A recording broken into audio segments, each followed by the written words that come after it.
Meus amigos do Expatria, hoje a gente foi longe, tão longe que eu estou gravando o episódio numa sexta-feira de tarde e aonde o nosso entrevistado está já é sábado de manhã, ou seja, ele está na Nova Zelândia, em Auckland. Nós vamos conversar com o Rico Monteiro. O Rico Monteiro é designer, trabalha na Air New Zealand e ele vai contar um pouco da história pra gente, como a gente sempre faz, como é que foi parar lá. Carioca, se mudou para Nova Zelândia já faz uns 2 anos, como eu já falei. Talvez você já tenha escutado os outros episódios. Primeira coisa que a gente faz é uma introdução rápida de quem você é, de como é que você entrou na área, e daí a gente vai querer que você conte pra gente um pouco mais da sua carreira, como é que você foi parar aí na Nova Zelândia. O microfone é seu. Beleza. Obrigado aí pelo convite, cara. Eu não conhecia muito bem o Expatria, o Daniel de Paola que me apresentou, e eu curti pra caramba de ouvir alguns episódios. Eu queria que tivesse algo assim antes de eu vir pra cá, né, pra me dar um norte, porque eu vim meio como um tiro no escuro. Então, como você falou, eu trabalho já como designer mais ou menos uns 8 anos, e acho que eu comecei como muita gente, né, começa com... Você tem o talento para desenho, aí você fala... então o que eu posso fazer? Eu vou fazer arquitetura, vou fazer design. Acho que quando eu era mais novo, meu sonho era... Eu achava que eu ia trabalhar com Maurício de Souza. Eu ia desenhar e ia trabalhar com Maurício de Souza. Mas é isso, então. Eu trabalho já há um tempo, assim, variando, assim. Trabalhei em agência, trabalhei em startup, trabalhei em empresas grandes. Tem um portfólio, assim, bastante misturado, assim, da onde eu fui. Mas eu comecei na área de design gráfico, assim como muita gente começa. Eu estava dando uma olhada no teu portfólio, eu vi que você fez trabalho para ZDogg. Foi só... Eu faço bastante isso. Eu estava tentando umas ferramentas novas e eu estava tentando muito Principle na época, e eu queria testar, assim, umas animações, assim, estava mexendo nessa área. Então eu sempre faço... Eu perguntei porque eu tive a oportunidade de conhecer o Tadeu, que é o fundador da ZDogg, e na época minha esposa tinha uma pet shop, e eu sou fascinado pelo trabalho que eles fizeram com essa marca, é maravilhoso. Não, é sim. Então, voltando à tua carreira, você estava, antes de você se mudar para Nova Zelândia, pelo que eu consegui entender ali do teu histórico no LinkedIn, você estava na Samsung, correto? Isso, exatamente. Conta pra gente, então, mais ou menos o que você estava fazendo lá e como é que aconteceu daí essa transição para você se mudar para Nova Zelândia. Então, eu acho que vale a pena voltar um pouquinho antes da Samsung. Então, o que acontece? Eu me formei em design gráfico, mas assim que eu saí da faculdade, assim, o meu primeiro estágio foi em agência, né? Foi até engraçado que eu não durei, eu não durei um mês na agência, me dispensaram, e eu fiquei assim, caraca, será que eu escolhi a parada certa? Será que é isso que eu quero pro meu futuro mesmo? Mas aí eu desanimei um pouco, mas falei, bola pra frente. E aí eu peguei um outro estágio no e-commerce, que era o Compra Fácil. Ele era um dos principais concorrentes do Submarino, né? Do Submarino, Americanas, do grupo B2W. E ali eu aprendi pra caramba, então foi bem natural, assim, a mudança do design gráfico pro digital, né? E eu sempre fui muito fissurado em tecnologia. E então eu acabei me interessando mais por essa parte de design de interfaces e user experience, que na época nem chamava user experience, a gente nem tinha ideia, era mais arquitetura da informação, assim. E o que aconteceu logo depois do Compra Fácil, eu tive experiência em agências pequenas. Eu sempre trabalhei em lugares muito pequenos, né? Nunca trabalhei em empresas grandes, em agências famosas.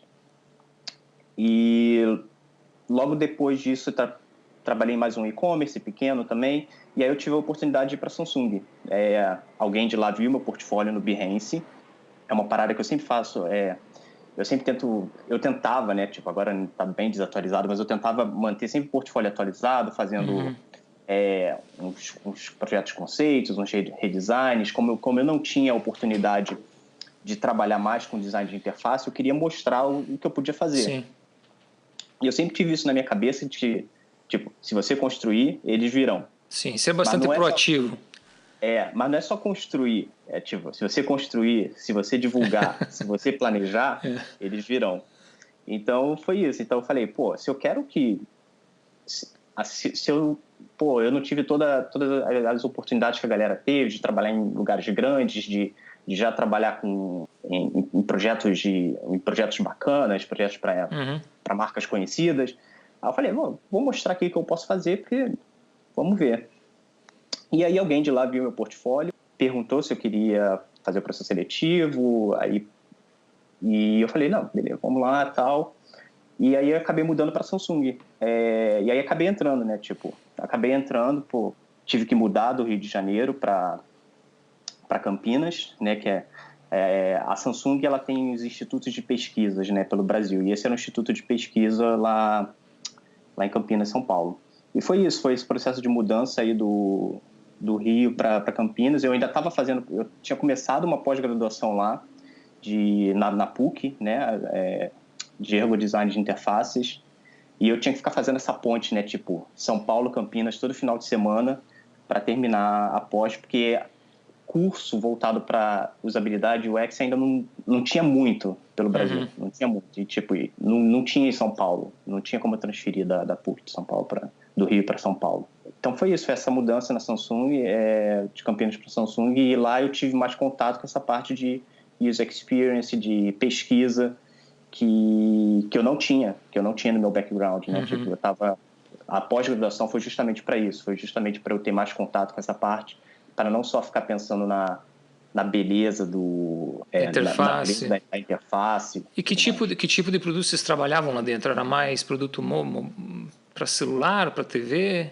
Eu trabalhava mais na parte mobile, e a gente trabalhava com produtos diversos, assim, produtos voltados para o consumidor final, B2B. A gente trabalhou em projetos grandes, trabalhei em aplicativo para a Copa do Mundo, trabalhei em aplicativo para as Olimpíadas, bem no começo. Trabalhei em projetos pequenos também, aplicativos que era voltado para rastrear produto roubado, carga roubada da Samsung.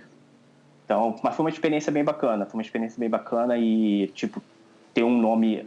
Aí foi a primeira empresa com nome grande que eu tive no meu currículo, e isso ajudou bastante, assim, tipo. E daí como é que foi a mudança para Nova Zelândia? Foi o mesmo esquema? Alguém te viu lá e... Então, eu sempre tive esse meio complexo de vira-lata, sabe? Tipo, de que, que eu nunca trabalhei em agência grande, que eu nunca trabalhei em empresa grande, que eu não tenho contatos que vão me puxar, que vão me indicar. E aí, um amigo que trabalhava comigo da Samsung, ele teve a oportunidade de ir para a Samsung dos Estados Unidos, Samsung de São Francisco. Ou seja, ele foi transferido internamente mesmo pela empresa? Foi transferido internamente, Ele aplicou para uma vaga que estava aberta lá, um conhecido dele um conhecido que trabalhava na Samsung chamou ele para lá, ele aplicou e foi. Aí eu falei, aí eu ainda fiquei com aquilo assim, eu não tenho conhecido lá. Agora, eu falei assim, agora eu tenho. Eu fiquei assim, me chama na próxima oportunidade. Mas eu fiquei assim, aquilo virou a chave, porque eu nunca tinha pensado. Eu sempre tinha pensado, tipo, no Rio, eu pensava, se eu quiser trabalhar em lugar grande, São Paulo é o lugar que eu tenho que ir. E eu já estava pensando em mudar para São Paulo, eu aplicava para algumas vagas de vez em quando. E aquilo virou a chave. Tipo, eu nunca tinha pensado em morar fora do Brasil. Eu nunca tinha viajado muito. Eu tinha ido para o Chile só. E aí aquilo virou a chave. Eu falei assim, isso aí é algo que eu poderia fazer. E quando você... Aquele complexo de virar lá, eu tinha, mas era bem pequeno, assim, e eu pensava assim, você olha o trabalho da galera de fora, galera gringa, e você vê que, tipo, é um trabalho bacana, mas, tipo, não é algo de outro mundo, não é algo que você do Brasil, que você não consiga fazer. E aí eu falei, não, então vamos investir. Então coincidiu, assim, com o lançamento do Material Design, do Android Wear. Como eu já tinha na minha cabeça, pensei, vamos construir, vamos fazer alguma coisa. Então, eu já tinha olhado, assim, tipo, Behance, Dribbble, e já tinha olhado, assim, o que a galera que conseguia mais views, mais likes, como é que eles faziam, né? Tipo, eles investiam, eles botavam produtos que iam muito na busca, né? Tipo, buscava por Spotify, buscava por grandes marcas. Existe, cara, achei interessante o que você falou agora, porque existe um post, né? Acho que é um post no Medium mesmo, da Ueno, A Ueno, não sei se você conhece, é uma agência que também ganhou bastante popularidade ultimamente, né? O interessante da história deles é que é uma agência que nasceu do Dribbble. Eles começaram a ver o Dribbble como um instrumento de marketing para eles, começaram a pegar para ele, na verdade, que na verdade no começo era só o fundador, né? E o que eu achei interessante é que nesse post ele mostra realmente como é que ele fez para alavancar o Dribbble, para trazer mais trabalho para ele. E ele fazia justamente mais ou menos isso que você comentou. Ele ficava tentando ver qual é o trending, qual é o tipo de projeto que o pessoal está mais vendo, qual é o tipo de estilo que o pessoal está dando mais like, e o cara mandava bala. Ele colocava não sei quantos uploads por dia, ou era um por dia, alguma coisa assim. E foi crescendo até que parece que hoje, se eu não me engano, talvez tenha mudado nos últimos anos, mas parece que a conta da Ueno era uma das mais, se não a mais seguida, era uma das mais seguidas dentro do Dribbble. Interessante isso. Mas daí, vai lá. Certeza, é uma das mais seguidas, sim. Eu conheço o trabalho do Eno, eu até compartilhei recentemente um artigo bem bacana dele sobre esse negócio de visto, né? Por que eles não podiam... Porque muitas das pessoas que trabalhavam com ele eram remotamente e porque era mais difícil para aplicar para um visto. Mas eu comecei a ver os trends, né, no Behance, no Dribbble, e eu falei, é aí que eu tenho que atacar. Então, quando lançou o Android Wear, eu fui lá, fiz um trabalho para o Android Wear, subi no Dribbble. Deu uns picos de views, aí lançou o Material Design. No mesmo dia, eu já estava reimaginando alguns aplicativos como eles seriam com o Material Design aplicado. E aí subiu já também, deu uns picos, eu falei, opa, tá funcionando. E legal falar isso do Eno e do Dribbble, né? Porque eu devo, assim, muito da minha trajetória, eu devo ao Dribbble, ao Behance, e eu acho que até cheguei a comentar em off com você, ao Fábio Sasso, do Abduzido. Porque assim que começou a ter uma popularidade nos meus portfólios, né, no Dribbble, no Behance, chamou a atenção do Abduzido. O Abduzido viu, fez um post e falou, ó, que bacana aqui o trabalho aqui que o Rico está fazendo aqui, Material Design, pum, botou. Eu já estava tendo os acessos, já estava tendo os contatos de empresas de fora, né, pedindo para fazer trabalho freelance, né, estava todo mundo querendo redesenhar os apps para trazer o Material Design e tal. Eu tinha estudado bastante a guideline do Google. E quando o Fábio Sasso publicou o meu trabalho, eu estava no Chile, que eu falei que eu estava no Chile viajando, e aí eu comecei... Foi uma parada assustadora, eu nunca tinha tido aquele tanto de acesso, e aí o pessoal começou a falar, ei, você está disponível para freela, você está disponível para isso, a gente está com uma oportunidade aqui, contato, eu fiquei maluco. Eu falei, pô, tem que voltar. Eu falei, tem que voltar logo para responder essa galera. E foi isso, então, pelo Dribbble, o Dribbble foi o que me trouxe para cá, para Nova Zelândia, né? Foi um contato, que alguém entrou em contato no Dribbble para um freela. Eu comecei a trabalhar para eles e eu trabalhei 3, 4 meses remotamente fazendo trabalho freelance. Eu ainda estava trabalhando na Samsung em Campinas, trabalhava de dia, chegava em casa, fazia freela. E aí, um belo dia, o cara perguntou assim, pô, vem cá, a gente tá com uma vaga aqui, você não quer vir para cá, ficar uns 3 meses e fazer um projeto pra gente? Nova Zelândia, eu nunca tinha pensado. Aí eu falei, eu quero, mas, pô, eu trabalho aqui, tenho trabalho para estar pô... eu falei, será que essa oportunidade poderia virar full time? Ele falou, não, pô, que isso, vamos conversar, vamos ver isso aí e tudo mais. O que era? Era uma agência? O nome dela é Online Republic, ela é pequena também, mas aqui da Nova Zelândia, assim, pequena, médio porte, eles se definem como Global Travel Company. Mas não é uma agência de viagens. Eles têm produtos voltados para viagens. Eles têm, um comparador de aluguel de carros, comparador de aluguel de motorhomes e camper vans, né, comparador de passagens de cruzeiros. E há um ou 2 anos atrás eles foram comprados, né? Eu ia falar acquired. Eles foram comprados pela Webjet, que é um player australiano. Então, mas foi uma empresa pequena, mas que, foi bem bacana. Tinha muito daquela cultura do Google, assim, super despojado, carinha de startup. Então, foi experiência bem bacana para mim vir para cá. E foi isso, aí eu tô aqui. Ou seja, você daí realmente largou o teu trabalho na Samsung e foi para lá. Só que, a título de curiosidade, você comentou que a proposta era para você ir lá para ficar uns 3 meses, e daí, se desse certo, faria um full time e por aí iria a coisa. Como é que ficou a questão de visto? Você realmente foi com 3 meses, depois você fez por lá? Para ir para Nova Zelândia é mais fácil realmente? Como é que é tudo isso? Então, não é fácil, assim, não foi fácil e não foi, eu já vim com visto de trabalho. Quando ele falou assim, vamos conversar, vamos fazer uma proposta, eu já fiquei, eu já comecei a procurar como é que era para vir para cá e tudo mais. Um pouquinho antes disso, deixa eu só voltar um pouco, que eu volto para essa questão do visto, porque eu tinha tentado ir para os Estados Unidos também. Porque como eu comecei a ter esses acessos, eu comecei a fazer freela para algumas empresas de fora, Udemy, que é uma plataforma de cursos online. Eu entrevistei o Felipe Luiz, ele trabalha na Udemy hoje. Na Udemy, uma parada bacana também, tipo, que vale falar, tipo, que eu tive contato do Twitter, o pessoal do Twitter entrou em contato também. E foi aí que eu falei, porra, que bacana, cara, Twitter veio aqui falar comigo. Eu nem apliquei nem nada, eles vieram. Fiz um processo seletivo. Foi um brasileiro do Twitter que entrou em contato comigo, Fábio Rezende.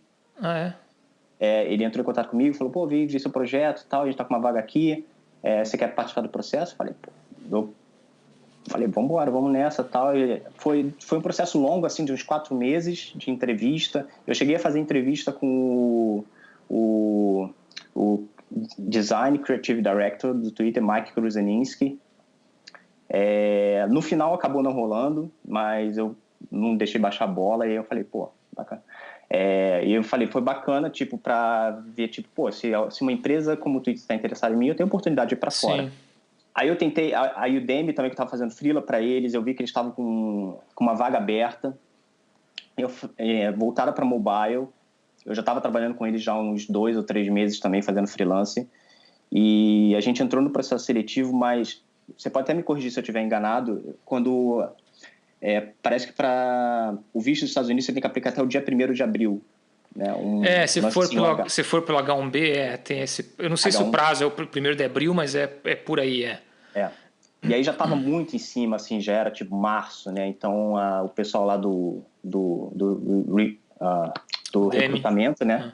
Do recrutamento da Udemy falou, pô, não vai rolar, tá muito em cima, tal.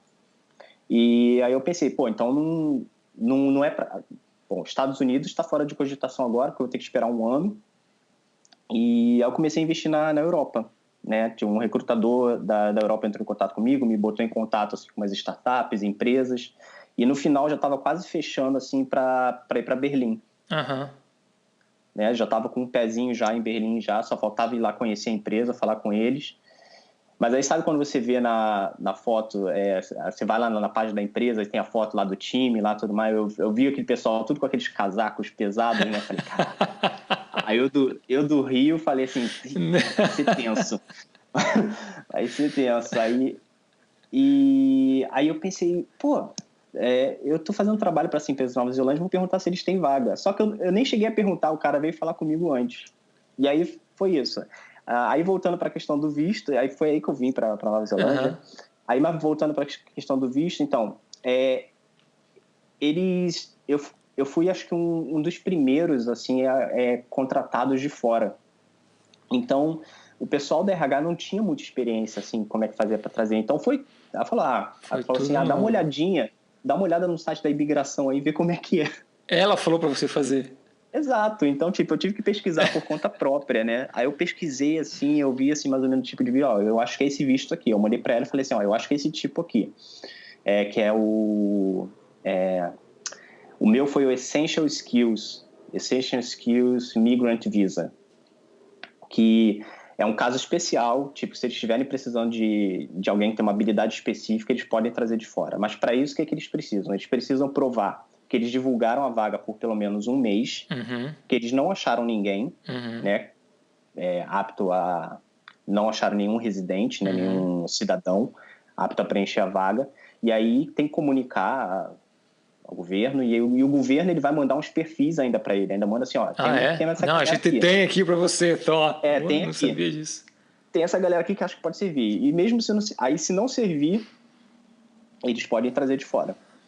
Então, foi isso. Então, tive que mandar para a embaixada da Nova Zelândia, não a que tem no Brasil, porque a do Brasil não faz processo de visto, então tive que mandar para a embaixada de Washington.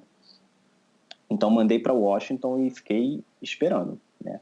E fiquei olhando assim o rastreamento dos correios assim para ver como é que estava lá, porque eles não falam nada, eles não mudam nada no site, não falam se foi aprovado nem nada. Eu só recebi a notícia assim, estão mandando seu passaporte de volta.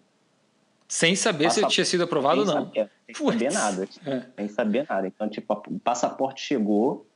Quando o passaporte chegou, eu olhei assim, não achei nas folhas assim, o cara tinha pulado umas 3 folhas do passaporte e estava lá o visto. Aí foi aí que a ficha caiu, tipo, que... agora tem que ir.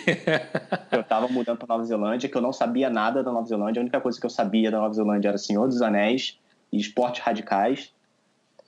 E você foi sozinho ou você foi com alguém? Namorada, alguma coisa assim? Eu vim primeiro, eu tava namorando na época, eu vim primeiro para ver como é que é. Minha namorada estava terminando a pós-graduação dela, então ela ainda estava com os planos dela. Então, a minha ideia era vir primeiro, porque eu nem sabia se ia rolar mesmo, assim, tipo, vai que eu fico, sei lá, aquele complexo de novo, aquela vozinha que fica em você, assim, tipo assim, vai que alguma coisa dá errado, né? Sim. Aí eu falei, pô, vai que eles não gostam de mim, vai que eu não me adapto, vai que meu inglês não é bom. Então, mas aí eu vim, fiquei, curti, você passa aquela temporadazinha assim do homesick, né, sempre tem. Eu posso falar mais depois sobre as dificuldades daqui. Mas foi isso, depois passou assim mais ou menos quase um ano, ela veio, ficou comigo e a gente tá aqui até agora. Legal. Eu falei para quem quiser até entrar um pouquinho mais no detalhe sobre isso, eu falei com o Fernando.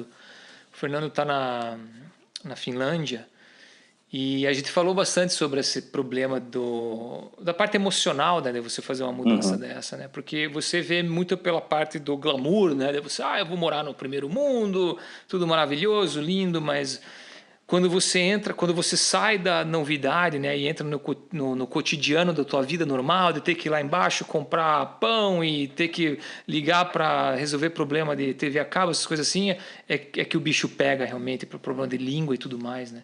Mas a gente pode falar sobre isso. Então não existem outros brasileiros lá onde você trabalha hoje ou sim?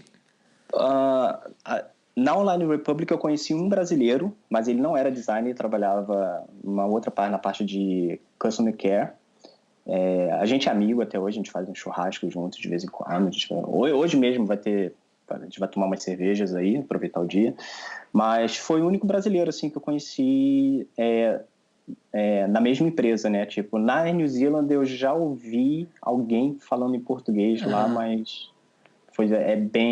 Eu acredito que seja uma empresa grande, né? Ou seja, a Air New Zealand ela é a principal companhia aérea que faz esse trajeto da Austrália, Nova Zelândia e as ilhas em volta, né? Aqui da Oceania, né? Então eu já tinha ouvido falar da Air New Zealand por causa que eles têm uns safety videos, aqueles vídeos de segurança. Vídeos de segurança. E eles fazem sempre os vídeos criativos e bombou no YouTube na época do Senhor dos Anéis, assim, tipo, do Senhor dos Anéis. Eles fizeram um que, tipo, tinha um Gandalf lá, o vídeo e eu sabia da New Zealand por causa disso. Legal. Então, depois de quase 3 anos trabalhando na Online Republic, também surgiu essa oportunidade de ir para New Zealand, alguém viu meu trabalho, porque isso é outra parada, né? Tipo, eu acho que outras pessoas já comentaram com isso. Quando você sai, tá bombando muito, assim, a parte de UX, desenvolvimento. Então, tipo, quando vem uma mão de obra qualificada, assim, você começa a ser bombardeado toda hora no LinkedIn. Então, tipo, você tá na Nova Zelândia, a gente tá com uma vaga aqui e tal, você tá interessado e tal. Mas eu nunca me interessei por nenhuma outra, porque eu curtia muito trabalhar na Online Republic. A vibe lá era muito bacana. E hoje dá pra gente uma geralzinha assim de o que você faz hoje, como é que é o teu time, no que o teu trabalho está mais focado hoje? Então, eu estou na parte de aplicativo móvel da Air New Zealand, e o bacana do time de UX na Air New Zealand é que é um time multicultural e de vários níveis e várias habilidades. Então, nós temos estrategistas, a gente divide em dois tipos, né? UX Strategist e UX Designer. E aí, no Strategist, interessante. ele fica mais responsável por essa parte do alinhamento da ideia, a visão para onde o produto vai. E o UX Design, ele fica mais para a parte de craft, né? Tipo, vai fazer os protótipos, vai fazer design, vai fazer a parte visual. Mas na teoria funciona assim, mas na prática todo mundo acaba fazendo. Eu ia te perguntar isso. Eu ia perguntar se realmente vocês têm duas divisões completamente separadas ou não. No fim acabam que as coisas meio que vão juntas. No final todo mundo acaba colaborando muito, assim, todo mundo trabalha junto. Eu trabalho bastante na parte de teste de usabilidade também, na parte de pesquisa, e volta e meia um strategist está fazendo protótipo. Então, tipo, é bem bacana. Então, eu estou bem focado na parte do aplicativo móvel da Air New Zealand, que já está um pouquinho datado já, então a gente está planejando umas paradinhas bacanas assim. Mas é isso, eu estou na Air New Zealand tem pouco tempo, tem 6 meses que eu estou lá, mas é um ambiente bem diferente da Online Republic, que tinha mais aquela cara de aquela ideia do Google e tal, e a Air New Zealand ela é mais corporativa, assim. Mas eu estava sentindo muita falta de trabalhar num time de design, porque na Online Republic era só eu. Entendi, era só você. Foi um negócio que eu não mencionei, né? Quando eu vim, tipo, era só eu. Tipo, eu vim para ajudar a repaginar os produtos deles, a investir mais nessa parte de UX. Então, foi um desafio, assim, tipo, e trabalhar por conta própria. Você tem mais liberdade, né, para fazer escolhas, você tem mais voz, né, para... Deixa eu perguntar uma coisa para você, porque o fato de você ser o único designer de uma empresa já é uma responsabilidade enorme. Sim, exato. O fato, somando a isso, o fato que você veio do Brasil, né, ou seja, você era praticamente um estrangeiro lá dentro, e com essa responsabilidade, né, de carregar o design para a empresa, como é que você trabalhou com isso? Como é que foi levar tudo isso para frente? Então, o que eu falei, foi um desafio bem grande, assim, e na Samsung eu focava muito em mobile, e aí na Online Republic eu tinha que focar em toda a experiência, desktop, aplicativo, responsivo.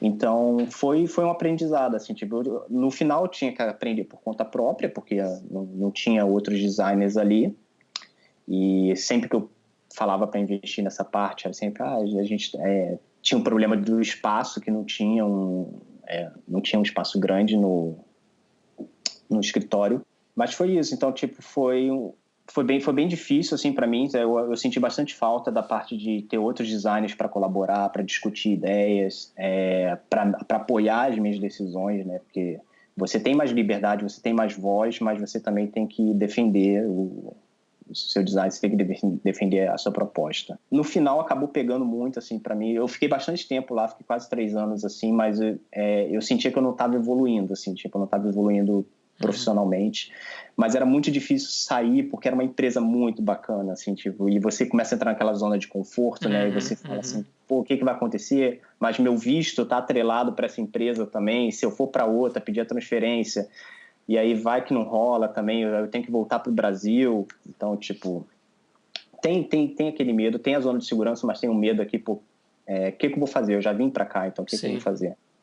Então, eu esperei o momento certo, eu esperei a empresa certa. Então, quando surgiu a oportunidade na Air New Zealand, eu agarrei, assim, e é isso, gente.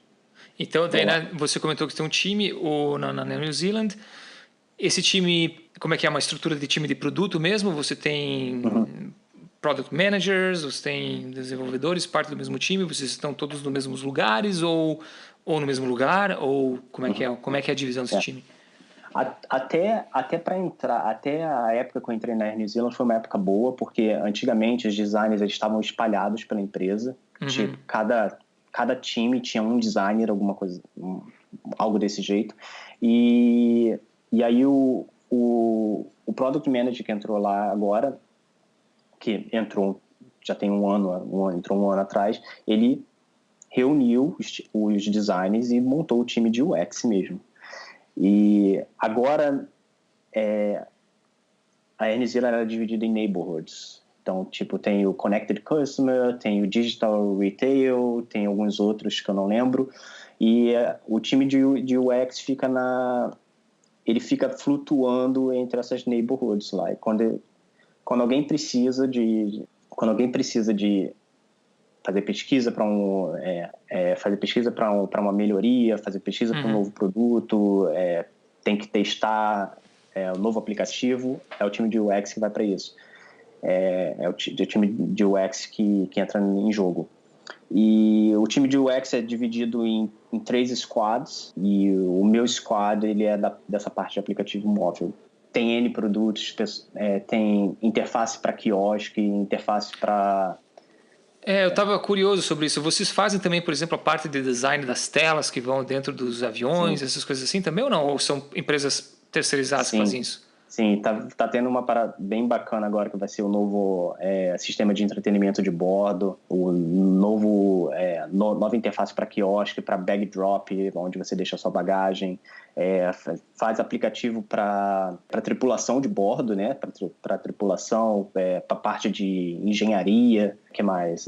Para loja, onde você vai gastar as suas milhas, os airpoints, né? Que é como é chamado. Então, é bem bacana que tem uma diversidade boa bem de produtos, grande, né? Assim, para você trabalhar. Essa história de design para quiosque é interessante porque, pelo menos aqui, eu não sei como é que está no resto do mundo, mas aqui principalmente aqui no JFK, muitas das empresas, principalmente as americanas mesmo, United Airlines, American Airlines, elas estão acabando com balcão, não tem mais balcão, é quiosquinho, você vai lá no quiosque, tem 1 ou 2 menininhas lá que ficam lá para ajudar se precisar, mas é tudo você que faz. Que é claro, tem gente que odeia, né? Porque você tá ali sozinho com uma máquina na tua frente e geralmente vai dar algum problema. E daí aí que está o problema dessas pessoas que ficam ali, porque geralmente elas não estão disponíveis, porque elas já estão atendendo outras pessoas. Ou seja, a gente entra num outro ciclo de problema, mas essa barreira de você praticamente tirar aqueles... Eu nem sei, os balcões, né? Os balcões antigos, né? Já foi ultrapassada, já passou aquilo. Agora como é que eles podem melhorar a interação do quiosque para fazer com que o custo diminua e etc. Interessante. É como pode diminuir os pain points na viagem dos passageiros. Esse é o grande foco lá. Como você já faz um serviço bom, mas como você faz para quando o serviço não é bom, não parecer tão ruim assim, entendeu? Tipo, quando você perde um voo, quando seu voo atrasa, você tem que passar pela segurança do aeroporto, onde é que você tem que ir. Então, é bem focado nisso. Então, agora que eu entrei, está bem focado nessa parte dos pain points dos passageiros. Rico, então, para finalizar, agora é aquela parte de utilidade pública. Conta pra gente aí, dá umas dicas do que você aconselharia para o pessoal que está pensando em sair do Brasil, procurar alguma coisa fora. E depois, no finalzinho, eu queria que você deixasse seus contatos, se o pessoal quiser tirar dúvidas, entrar em contato, dar um oi, coisas do tipo. Beleza. A minha principal dica é você focar no portfólio, né? Tipo, o meu portfólio está bem atrasado agora, mas... se você quer ser visto, você tem que divulgar o seu trabalho. Então, tipo, não importa o que você vai fazer. Hoje o bacana é que você tem diversos meios para isso. Você tem o Dribbble, você tem o Behance, você tem o Medium, se você quiser focar mais na parte de UX, pesquisa, quiser escrever uns artigos. Não sei, até Instagram, se tem Instagram, você faz live, se você... Então, focar bastante nessa parte. Planejar também, tipo, apesar de vir para Nova Zelândia, ter sido uma parada que eu nunca pensei na vida, mas antes de vir eu planejei bastante, eu tinha um dinheiro guardado, eu negociei como é que eu ia vir para cá, tipo, passei a ler um pouco mais, investi no inglês, foi uma parte que eu negligenciei, assim, um pouco, e quando eu cheguei aqui tive um baque, né, porque quando você vem, mesmo que você ache que seu inglês é intermediário ou avançado, quando você vem para cá, você vê que a parada é outra coisa, né. Isso é uma opinião comum entre todo mundo, né. Sim, e os Kiwis, né, que é como eles se chamam aqui, os neozelandeses, né, eles têm um sotaque muito carregado. Então, eu lembro que na minha entrevista por Skype, os caras estavam falando comigo, eu já estava acostumado a fazer entrevista, né, em inglês, eles estavam falando comigo, eu não estava entendendo quase nada. Eu estava entendendo algumas palavras assim, eu estava parecendo Sérgio Malandro, eu estava assim, yeah. Então, investir no inglês é importante. Então, mas é isso, inglês, portfólio, não tenha medo, assim, não fica o complexo de vira-lata, de que, tipo, que eu não sou bom o suficiente, que tal empresa não vai me querer. Se você viu vaga no Google, manda. O não você já tem, né? Uhum. Agora que você vai buscar. A humilhação, não, tô brincando. O não você já tem. No máximo, tipo, você vai conseguir uma entrevista que você vai... que já vale como experiência, né? Vale como experiência, você vai praticar e aí, tipo, você vai ver, pô, tal empresa se interessou, eu passei para a segunda entrevista. Então, tipo, não desiste, manda currículo, divulga seu trabalho, faz networking. Isso é importante, isso tem que ser visto, entendeu? Tem que ser visto. Teus contatos para o pessoal que quer entrar em contato com você? Sim, meus contatos, geralmente, você pode me achar no Twitter, eu participo bastante do Twitter, não participo muito do Facebook, Instagram mais pessoal, mas no Twitter é Rico_Monteiro, você vai ver lá. Eu vou colocar na descrição do projeto. Sim, mas é isso. Beleza, e vamos todo mundo seguir o Sérgio Malandro lá no acho que é no Instagram, eu não sei onde é que ele tá, acho que é no Instagram. Rico, muito obrigado, foi super legal falar com você. Fica meu abração, bom resto de sábado para você que acabou de começar, né, digamos assim. Aqui o dia está acabando de terminar. Isso aí, bom final de semana para você. Até a próxima, para vocês também. Tchau, abração. Isso aí, obrigado. Tchau, tchau.